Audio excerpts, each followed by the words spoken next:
Já comprou todas as prendas de Natal? Lembrou-se da sua? Estamos a oferecer 40 passes anuais da Zone e um deles pode ser seu. Assine hoje até 55% de desconto e habilite-se a ganhar. Tudo em observador.pt. Dar o documento.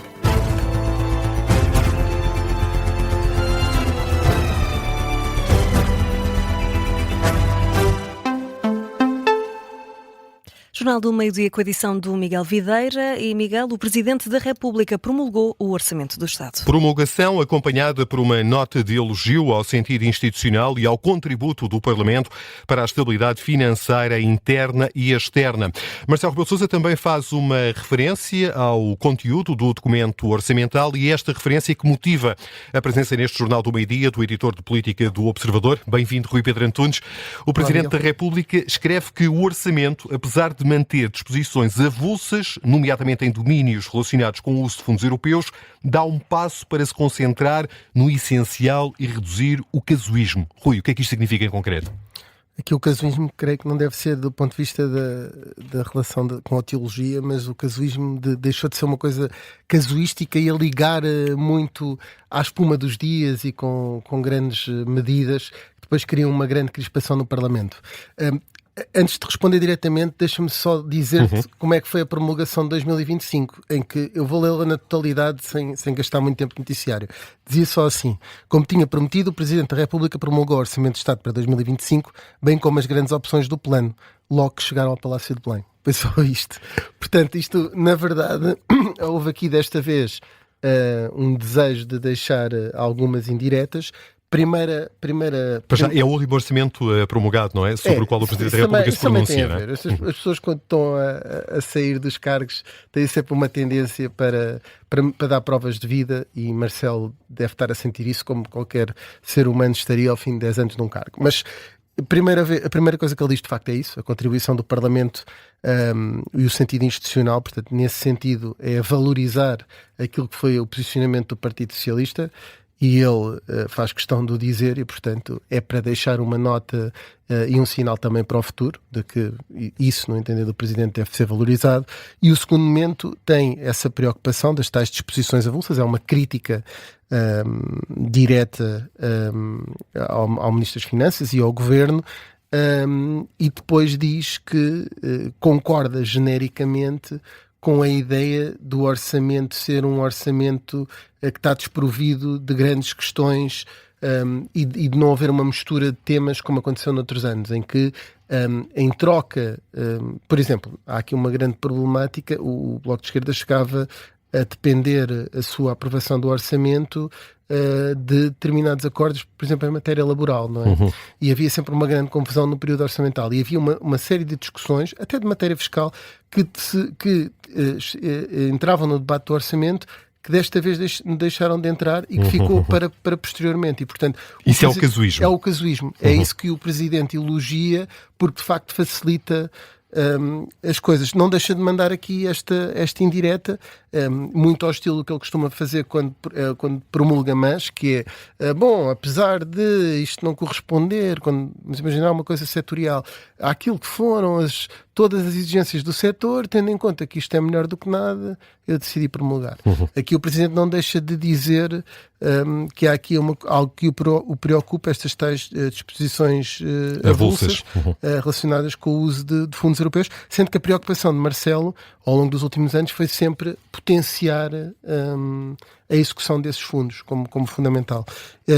E obviamente que o investimento público depende sempre muito daquilo que são os fundos comunitários e também é impulsionado por eles, tendo em conta aquilo que é a parte da contribuição nacional. E, portanto, o Presidente da República dá aqui aprova aqui o Orçamento de Estado, não tinha outra, promulga o Orçamento de Estado, não tinha outra opção, mas não deixa de deixar aqui as suas indiretas, a sua visão, em poucas palavras, mas mesmo assim o triplo do que escreveu há um ano. E acho que também tem a ver com uma prova de vida, a Marcela dizer: eu ainda estou aqui e, portanto, ouçam-me. E ficou dado este sinal e também este aviso ao Governo. Na cabeça de Marcelo Rebelo de Sousa, o editor de política do Observador, Rui Pedro Antunes, aqui a ajudar-nos a interpretar estas palavras que acompanham a promulgação do Orçamento do Estado por Marcelo Rebelo de Sousa.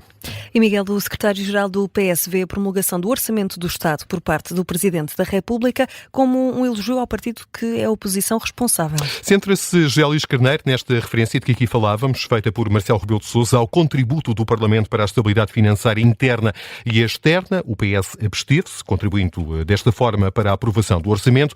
O secretário-geral do Partido Socialista relembra, no entanto, que este não é um orçamento do PS. Claro, esse não é o nosso orçamento, nós dissemos-lo muito claramente. É muito importante saber que o Sr. Presidente da República elogia o comportamento de oposição responsável, construtiva do Partido Socialista. Vindo de um social-democrata, isto mostra mesmo como nós estamos em sintonia com os valores do socialismo democrático, da social-democracia, da democracia cristã, e é muito importante saber que o Sr. Presidente da República reconhece esse esforço. O esforço para que o país possa viver em estabilidade num ano que é decisivo.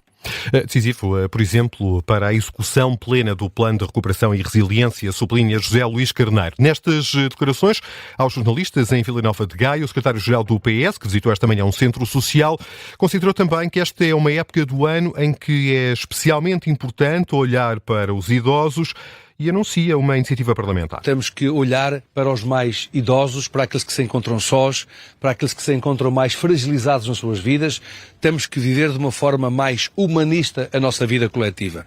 Para esse efeito, o PS vai levar à Assembleia da República uma proposta, no princípio de janeiro, para que o Estado crie outras condições financeiras e contratuais com as instituições particulares de solidariedade social para que os idosos que estão hoje acamados nos hospitais por falta de uma retaguarda familiar ou por falta de uma retaguarda social, para que o Estado encontre uma resposta adequada para um envelhecimento digno. José Luís Carneiro, em declarações aos jornalistas, no âmbito de uma visita ao Centro Social de Grijó, a anunciar uma iniciativa para reforçar a capacidade financeira das instituições particulares de solidariedade social que acolhem pessoas mais idosas. E o PS enviou hoje a André Ventura um dossiê com o que classifica como mais de 100 mentiras, imprecisões e manipulações de vários deputados do Chega. O documento contém o resultado do fact-check às afirmações públicas dos deputados do Partido Chega desde 2020. Há instantes, à Rádio Observador, Eurico Brilhante Dias, líder parlamentar do PS, diz que o Chega faz da mentira um instrumento político. Não foi difícil, de forma não exaustiva, chegar a um dossiê que em 5 anos tem, pelo menos, de forma não exaustiva, como eu disse, mais de 100 falsidades, manipulações e imprecisões. Quem fala de corrupção é quem é mais corrupto. Não há forma mais corrupta do que fazer política mentindo. E essa é a forma como o Chega faz política no nosso país.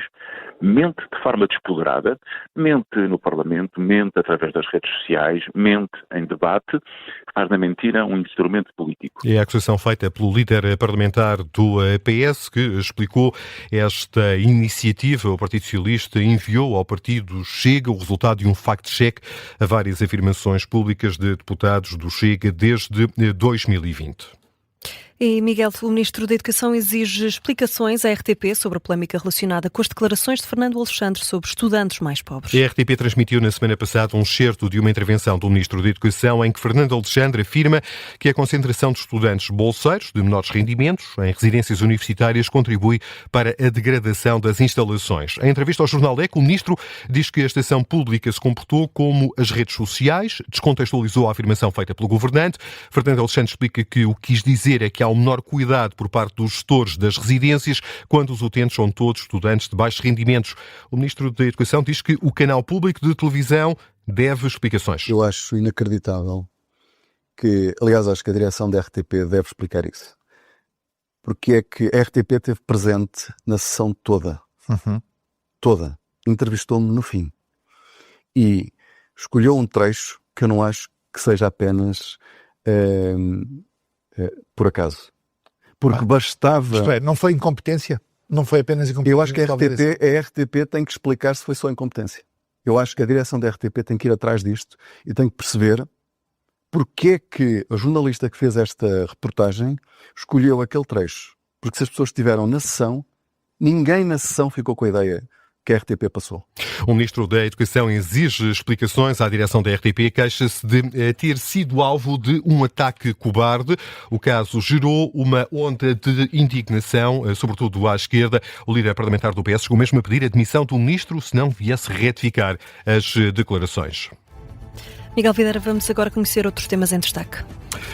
Vamos a essas notícias em destaque e começamos com a informação de que um general russo foi morto por uma bomba colocada dentro do próprio carro no sul de Moscovo e a Ucrânia pode estar envolvida. Segundo o porta-voz oficial do Comitê de Investigação da Rússia, estão a ser seguidas várias linhas de investigação e uma dessas linhas de investigação passa precisamente pela possibilidade do ataque poder ter sido perpetrado pelos serviços secretos ucranianos. A porta-voz oficial do Comitê de Investigação da Rússia adianta que o tenente-general Fanil Sarvanov foi o visado neste ataque e morreu precisamente resultado dos ferimentos desta explosão. Hélio Felipe, segurança de André Ventura e Marita Rita Matias foi condenado a uma pena suspensa de 2 anos de prisão por ter roubado 10 euros a um homem à porta de uma discoteca onde trabalhava como segurança.